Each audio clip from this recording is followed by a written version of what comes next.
Dagsana ang mga namimili ng iba't ibang flower arrangement sa Dangwa sa Maynila para sa Valentine's Day bukas. Bukod sa mga bulaklak, may mga practical din bouquet na panregalo na nakakabusog pa. Yan ang tinutukan ni Darlene Kai. Bukas pa ang Valentine's Day pero ngayon pa lang, bumili na ng bulaklak para sa kanyang girlfriend si Zio.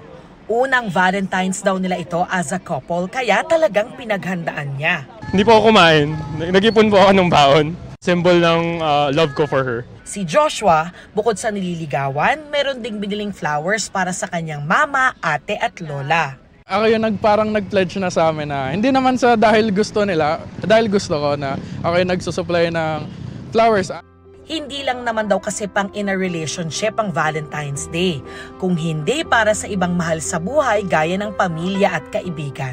Dito ko na binubuhos sa kanila kasi mga constant people sa life ko.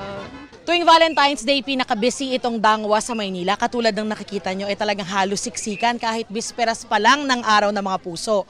Bukas daw inaasahan na darami pa lalo yung mga tao rito. Ayon sa mga nagtitinda, stable pa ang presyo at supply sa ngayon. 500 hanggang 3,500 pesos ang isang bouquet of flowers depende sa klase at dami ng bulaklak.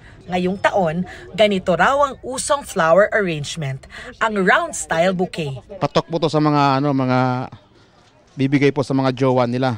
Kasi magaganda po yung rose. Kung on a budget, pwede namang bumili kada stem ng rosa, sunflower o tulip. Meron ding hindi nalalanta, gaya ng flowers na gawa sa ribbons o itong puro stuffed toys, balloons at chocolates. Pero sabi nga ng ilan, dapat praktikal na sa hirap ng buhay ngayon. Kaya itong patok na bouquet sa Cebu City na gawa sa dried fish, pang regalo na, pang ulam pa.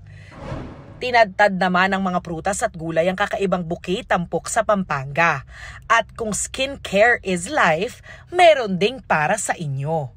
Pero tandaan na bukod sa mga regalo, mas mahalagang maiparamdam ang pagmamahal sa mga taong espesyal sa inyo sa araw ng mga puso. Para sa GMA Integrated News, Darlene Kai, nakatutok 24 oras.